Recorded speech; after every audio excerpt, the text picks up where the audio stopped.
No último programa, é impossível ouvir uma mensagem ungida e não ser edificado e prosperar. Muitas vezes Deus tira o seu apoio, a sua autoconfiança. Você parece cair, mas quando você começar a levantar, vai ser exponencialmente. A pedra angular é a pedra que sustenta toda a edificação. Quer dizer, a obra será feita e será feita com aclamações de graça, graça. Não é riqueza, não são os exércitos, não é a força humana, é a graça. hoje com o pastor Joseph Prince. Eu vou ler um testemunho agora que eu recebi recentemente e vem de uma senhora de Carolina do Norte. Eu cresci no lar cristão e era forçado à igreja regularmente. Forçada a ir à igreja. Até que escutei o seu programa. Deixa eu falar de ir forçado para a igreja. Muitas vezes seus filhos não querem ir para a igreja. Certo? Mas como são seus filhos, você pode forçá-los a ir. Se eles querem dinheiro e moram na sua casa, debaixo do seu teto, é você que manda. Certo? Se precisam ser forçados, que seja assim. Eu tenho visto jovens no nosso ministério, apesar de serem rebeldes, serem forçados pelos seus pais porque querem a mesada, algum dia, em algum lugar, de alguma forma, eles vão ouvir uma palavra que mudará suas vidas. Eu tenho visto muitos nessa igreja, suas vidas foram mudadas. Nem conseguem reconhecê-los, ficam tão apaixonados por Jesus, a personalidade deles sofre uma tremenda mudança. Eu fico maravilhado com o resultado. Alguns de vocês às vezes não querem vir à igreja, vêm porque estão escalados. Você é recepcionista e tem que sorrir sempre. Muitas vezes você vem, apesar de não sentir vontade, certo? Às vezes a obrigação salva você. Porque você está aqui, sem querer estar aqui, você escuta algo, nem sempre vem de mim, pode ser outra pessoa, você escuta algo e é reavivado. Dê a eles um gostinho, se você não os trouxer, vai chegar um tempo quando eles não sentirão o gosto pelas coisas gloriosas de Deus. E você vai lamentar. Eles são seus filhos, ok? Só queria dizer isso. Voltemos ao testemunho. Coisas maravilhosas aconteceram depois que eu e meu marido começamos a ouvir as mensagens da graça de Deus. Até que assisti seu programa na televisão cristã, não havia sentido o amor de Deus. Gostaria de ter ouvido essa mensagem anos atrás. Consegui me livrar da baixa autoestima. O meu valor era baseado na opinião dos outros. Meu valor agora é baseado na obra de Jesus. Meu marido foi livre do vício do cigarro que tinha há muito tempo. Você percebe a eficácia da mensagem da graça? Livra as pessoas dos vícios. Essa mensagem é perigosa. Ele havia prometido que deixaria o cigarro quando casamos 23 anos atrás, mas não conseguiu. Apesar dos meus pedidos. Contudo, depois que ouviu a mensagem da graça, ele parou. Essa pessoa aqui do testemunho não está tendo os resultados ruins que as pessoas me acusam de produzir. As pessoas me acusam de pregar a graça e produzir licenciosidade. Mas a história desse testemunho diz o contrário disso. Continuando.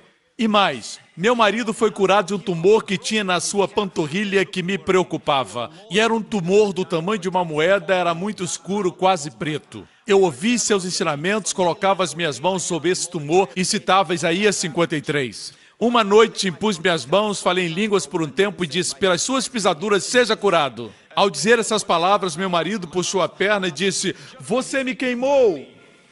Eu disse, não, esse foi o Espírito Santo tocando você. Eu louvei ao Senhor e olhei para aquele tumor e agora estava claro. Sabíamos que havia sido curado. A vida faz mais sentido agora e eu não seria nada sem Jesus. Continue pregando a palavra, pastor Prince. Glória ao nome do Senhor. Aleluia. Agora chegamos a esse ponto. Eu estou trazendo essa palavra, não quero me apressar. Na próxima semana nós vamos continuar. Nós falamos que A condenação foi removida e eles começaram a prosperar. Vamos para 1 João 2,12. Filhinhos, eu lhes escrevo porque os seus pecados foram perdoados graças ao nome de Jesus. Eu vou mostrar algo que é muito poderoso. Apesar de já ter compartilhado antes, eu vou compartilhar e quero que vocês guardem bem. Apesar de estar em grego, não é difícil. O grego não é uma língua difícil de se aprender. Foi o próprio Deus que escolheu o grego. A Bíblia diz que na plenitude dos tempos, Deus enviou o seu Filho. E Deus enviou o seu Filho depois de Alexandre o Grande fazer do grego a língua global naquela época. Porque o grego é uma língua muito interessante, muito detalhada e expressiva. É um idioma que tem muitas conjugações, tem muitos efeitos diferentes, uma língua que diz de forma muito clara, ela tem o passivo, tem o ativo. Por exemplo, a palavra amor, você pode dizer, eu amo essa maçã. Depois olhar para a esposa e dizer, eu amo você, querida. E ela acabou de ver você jogar a maçã fora, que você disse que amava. Você disse que amava a maçã e jogou fora. Agora você diz para ela que a ama, e ela pensa, isso é amor? Mas no grego você diria assim, eu eros essa fruta, eu eros essa maçã. E depois você se vira para a esposa e diz, eu ágape você. Você vê seu irmão e diz, ei mano, eu estorge você. Estorge é o amor de família.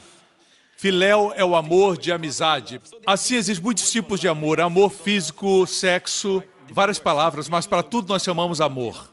Assim é uma língua muito interessante. Filhinhos, escrevo-vos porque pelo seu nome vos são perdoados os pecados. Eu quero livrar você da condenação. Posso? Mas existem muitos erros de interpretação que têm que ser eliminados. E um dos erros é esse que vou mencionar. Filhinhos se refere à palavra tekenion. É um termo geral que fala dos filhos de Deus. Pelo seu nome vos são perdoados os pecados. Aqui estamos no capítulo 2 de 1 João. No capítulo 1, no versículo 9 diz, se confessarmos os nossos pecados, ele é fiel e justo para nos perdoar de todos os pecados e nos purificar de toda injustiça. Aqui existe uma condição, você tem que confessar para ser perdoado. Se for escrito para o crente, você tem que confessar, tem que levar a sério. Tem pessoas que dizem, se eu confessar os meus pecados, certo? Aquele que o Senhor me manda confessar, primeiro, se quiser confessar todos os pecados, você pode. À noite, antes de dormir, não importa se você está cansado, ajoelhe-se, e lembre-se de tudo que fez desde que acordou até aquele momento. Vá pecado por pecado diante de Deus e confesse. Se quiser fazer isso, faça. Mas agora existe uma nova teoria. E diz, tudo que eu esquecer de confessar, Deus vai cuidar. Muito conveniente. E eles usam a revelação que eu ensinei algum tempo atrás, em 1 João 1,7, quando eu falei que Frances Havergal, ela lê a Bíblia no grego, e ela diz ter descoberto que o sangue de Jesus limpa continuamente. Assim eles dizem, tudo que esquecermos de confessar, o sangue purifica. Eles dizem baseado nisso. Então, para que confessar se o sangue purifica todo o tempo? A verdade é que eu tentei isso. Tentei confessar todos os meus pecados, me esforcei para lembrar de todos eles, que até fiquei deprimido. Confessei tudo. Se você crê que esse versículo foi escrito para os crentes, é melhor confessar o tempo todo para ser perdoado. Não somente os grandes pecados. O que não é feito com fé é pecado. Você já confessou isso? O fato é que somos ensinados nos institutos bíblicos e seminários por ditos professores da Bíblia e hermenêutica que não podemos construir uma doutrina baseada em um versículo. Nas cartas de Paulo, Paulo escreveu 3/4 do Novo Testamento e ele nunca falou para nenhuma das igrejas, nem mesmo para os coríntios, e estavam até se prostituindo. Ele nunca disse nenhuma vez, em todas as cartas, que deveriam confessar seus pecados. Paulo disse que eles estavam perdoados. Temos o perdão de acordo com as riquezas da graça. Como Paulo lida com o pecado? Para os que procuravam as prostitutas, ele diz, vocês não sabem que são o templo do Espírito Santo? Ele lembra quem eles eram e o que eles tinham. Para aqueles que levavam seus irmãos à corte, ele diz, vocês não sabem que julgarão os anjos? Vocês não podem perder um pouquinho e ganhar as bênçãos de Deus? Amém? Para aqueles que se orgulhavam, dizendo eu sou de Apolo, eu sou de Paulo, ele dizia, você não sabe que tudo é de vocês? Quem é Apolo, quem é Paulo? Estamos aqui para servir vocês. Não tem um espírito partidário. O incrível é que ele sempre lidava com o pecado dizendo, vocês não sabem, não sabem. Criam errado. Ele queria levá-los a crer certo. Você me acompanha até agora? Assim, Paulo escreveu suas cartas antes do ano 70. Paulo escreveu 3/4 do Novo Testamento. Ele não cita as epístolas de João. Você sabe quando as epístolas de João foram escritas? Foram escritas entre os anos 90 e 94. Dizem os eruditos que foi nesse período, entre os anos 90 e 94. Por outro lado, a igreja teve o seu nascimento no ano 33 da era cristã, como vemos em Atos, capítulo 2. As epístolas de João foram escritas entre o ano 90 ao ano 94. Ou seja, a igreja viveu 60 anos sem essas epístolas. O povo não pecou durante aquele tempo? Você diz, eu lido com pecados confessando. Você faz isso porque conhece 1 João 1,9. A igreja por 60 anos não conhecia esse texto. E se 1 João 1,9 diz que temos que confessar para sermos perdoados, por que no capítulo 2 diz que já fomos perdoados dos nossos pecados? Isso parece dúbio. Eu declaro a você, eu tenho um ensinamento a respeito disso, que o capítulo 1 de João não foi escrito para os crentes, mas para os agnósticos judeus, para que eles tivessem coinonia conosco. Não vamos nos aprofundar, é só para você saber que o capítulo 2 refuta tudo isso e apresenta outra resposta. O verbo perdoar, nesse texto, vamos aprender um pouco de grego. Diga tempo perfeito. No grego existe o tempo perfeito. Vejamos a definição. Tempo perfeito. Ação completada no passado, com resultados continuados no presente. É algo feito uma vez por todas. Jesus disse, está consumado na cruz. Essa foi uma ação completa. Ele não precisa voltar para consumar de novo. Foi concluído uma vez por todas com resultados continuados no presente. Portanto, fomos perdoados, e esse perdoados, voltemos ao versículo, foi um perdão completo. Aconteceu quando você se converteu, pela obra de Cristo, com resultados continuados no seu presente. Você permanece perdoado. Está sempre perdoado. Me escutam, está no tempo perfeito. Quer dizer, você foi plenamente perdoado com resultados contínuos no seu presente. Aí vieram com outra teoria. Dizem, no capítulo 2 é o perdão judicial. 1 João 1,9 é o perdão paternal. Agora temos dois tipos de perdão. Um é paternal, o outro judicial. Judicial quer dizer que fomos perdoados de todos os pecados do passado, presente e futuro quando recebemos Jesus. Mas quando pecamos existe o perdão paternal. Por que paternal? Meu filho é sempre meu filho. Quando ele peca, ele continua sendo meu filho. O relacionamento não foi quebrado, mas a comunhão foi quebrada. Sério? Então o que acontece? Meu filho tem que pedir desculpas. Ele tem que pedir desculpa. O que está dizendo é que se o filho não pedir desculpa, você não perdoa. Se seguir 1 João 1,9, só quando pede desculpa é que você é perdoado. Mas algum pai faz isso? Quando seu filho desobedece ou comete alguma falta, você fica parado esperando até que ele diga, me desculpa. Eu tenho dó do seu filho. Não é assim. No momento que seu filho erra, você o perdoa. E seu perdão constrói uma atmosfera que faz com que ele venha a você e diga desculpa. E você quer que ele faça isso. Mas você não o perdoou quando ele pediu desculpa, você já o havia perdoado. Alguns talvez não façam assim, mas os pais normais fazem. Eles afirmam que, para restaurar a comunhão com Deus, precisamos confessar os nossos pecados. Mas essa ideia de que o relacionamento não está quebrado, mas a comunhão está, isso não está na Bíblia. A Bíblia tem uma palavra só para descrever isso. Relacionamento e comunhão é a mesma palavra, koinonia. O que é perdão paternal? As pessoas dizem, somos perdoados de todos os nossos pecados, passado, presente e futuro. Mas segundo essa teoria, quando recebe Cristo, é perdoado dos seus pecados passados. Você tem que pedir perdão dos seus pecados futuros. Isso faz você se ocupar com você mesmo. Mas, pastor, que ideia é essa de dizer que somos perdoados dos pecados do passado, presente e futuro? Eles pensam que aqueles que sabem que são perdoados dos pecados do passado, presente e futuro viverão uma vida de licenciosidade. Mas Jesus disse, quem pouco é perdoado, pouco ama. Quem muito é perdoado, ama muito. É óbvio que você e Jesus não estão vendo essa questão do mesmo jeito. Jesus afirmou que quanto mais as pessoas sabem que são perdoadas, mais elas o amam. Esse é o perdão total. Estão criando uma confusão. Judicialmente você está perdoado. Paternalmente não está. Precisa confessar para ser perdoado. Paternalmente. O povo não entende isso. As pessoas dizem, sabe de uma coisa? Não consegui confessar todos os meus pecados. Deus não vai me ouvir. O diabo vem, como fez com Josué, o sumo sacerdote, ele acusa, e você acaba perdendo a graça de Deus na sua vida. Deixe-me fazer para você uma importante pergunta. Quando o filho pródigo retornou, e o seu pai o viu à distância, o que ele fez?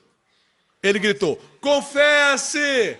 Ele fez isso? Fale honestamente. Jesus aqui apresenta o verdadeiro perdão paternal. Jesus fala do pai e do filho, filho-pai. Eu amo as parábolas, elas são fáceis de entender. Veja, o filho estava distante. Não esqueça, o filho, de certa forma, disse, eu quero que o senhor morra logo. Eu quero uma herança agora. E é isso que ele fez. E ele gastou a sua herança. Ele agora está retornando e o seu pai o vê à distância. Qual foi a atitude do pai? Eu sabia que ele ia voltar. Qualquer pai agiria dessa forma, no nosso modo de ver. Mas a forma como Jesus conta essa história é incrível. Ele está falando do seu Pai Celestial. Ele viu o filho à distância e ele fez assim. Levantou a sua túnica e começou a correr. O pai esperou a confissão ou correu na direção dele? Ele correu. Encontrou o filho e o abraçou. Ele esperou a confissão ou o abraçou primeiro? Ele o abraçou. E depois de abraçar, beijou o filho que agora cheirava como porcos. Para o judeu isso era terrível, mas ele beijou e abraçou o seu filho. O pai esperou o filho confessar? Não. O filho disse, pai, pequei contra o céu e contra o Senhor, mas isso foi depois. Não foi a confissão que fez com que o pai o beijasse e o abraçasse. Uma pergunta, esse perdão era judicial ou paternal? Até eu estou confuso. Porque a história do filho pródigo é o Senhor compartilhando a história do seu pai. Se a linguagem quer dizer alguma coisa, aqui temos o perdão paternal. Existe o judicial, existe o paternal. Eu ficaria preocupado se um homem dissesse para mim, pastor, não se preocupe, fique tranquilo, eu sou judicialmente casado. Suponhamos que eu flagrei com outra mulher e ele diz, eu sou judicialmente casado, mas eu... na prática, não sou casado. O senhor entende? Dá para entender? Você é casado e qualquer autoridade diria que você é casado. Amém? Talvez não se sinta casado, talvez gostaria de não ser casado, certo? Mas o fato é que você é casado. Judicialmente e na prática. Você tem que trazer para a prática. Aqui está onde eu quero chegar. Se separarmos os dois, as pessoas vão viver em condenação. Porque vão pensar que o judicial não é prático. É só judicial. Honestamente, quem se importa com o judicial? O importante é o experimental. As pessoas pensam na prática. Mas não existe diferença entre o judicial e paternal. O perdão é pleno. Não brinque com a palavra. Quando Deus diz que você é perdoado, você está perdoado. É como se o diabo dissesse, Deus disse que você é perdoado? É, Deus disse isso, mas esse perdão é judicial. É, não é paternal. E você diz, sério? E o diabo diz, é... Não brinque com a palavra de Deus. Se Deus diz que você é perdoado, você é perdoado. Tempo perfeito, uma obra completa com resultados continuados. Se existe alguém vivendo em adultério com aquela safada, usei o adjetivo certo. Se existe alguém aqui vivendo em adultério e você se diz crente, se você é crente ou não, eu não sei, um crente não pratica o pecado, pode cair em pecado, mas não pratica. Isso diz a Bíblia em 1 João. Quem é nascido de Deus não pratica pecado. Se você está aqui, você está cometendo adultério. Quando eu digo aqui, não se preocupe, não pense que todos aqui praticam isso. Tem gente que diz, igrejas que pregam a graça têm muita licenciosidade. Não. A Bíblia diz que a força do pecado é a lei. Eu digo, se existe alguém aqui que está agindo assim, você está condenado já no seu coração. Você vai tentar aplicar essa mensagem à sua situação, mas isso não se refere a você, porque você está vivendo propositadamente adultério.